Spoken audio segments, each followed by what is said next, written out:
চট্টগ্রাম বন্দর ইয়ার্ডে টার্মিনাল কন্টেইনারে চাপ বেড়েছে 20 ফুট মাপের হিসাবে, যেখানে সর্বোচ্চ ধারণ ক্ষমতা 53,518টি, সেখানে মঙ্গলবার অর্থাৎ 27শে মে সকাল 8টা পর্যন্ত জমেছে 45,777টি কন্টেইনার। আগের দিন সোমবার কন্টেইনার ছিল 43,827টি।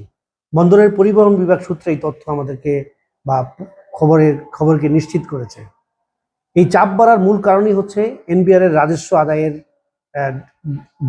ঢিলের জন্য। মূলত এনবিআর এর কর্মচারীরা বিভিন্ন কারণে তাদের যেই ধর্মঘট চলছে, এই ধর্মঘটের স্থবিরতার কারণে আমাদের বন্দরে এই বিশাল কন্টেইনার জোটের সৃষ্টি হয়েছে। বা দেশের ব্যবসা বাণিজ্যকে স্থিতিশীল রাখতে এবং ব্যবসা বাণিজ্যকে চলমান রাখতে বন্দরের ভূমিকা অপরিহার্য। তাই সরকার এবং সংশ্লিষ্ট সবার প্রতি অনুরোধ যে আপনারা আন্দোলন করুন আর হরতাল করুন, যাই করুন, আপনারা আমাদের বন্দরের কার্যক্রমকে স্বাভাবিক রাখুন, যাতে করে আমাদের অর্থনৈতিক চাকা সচল থাকে।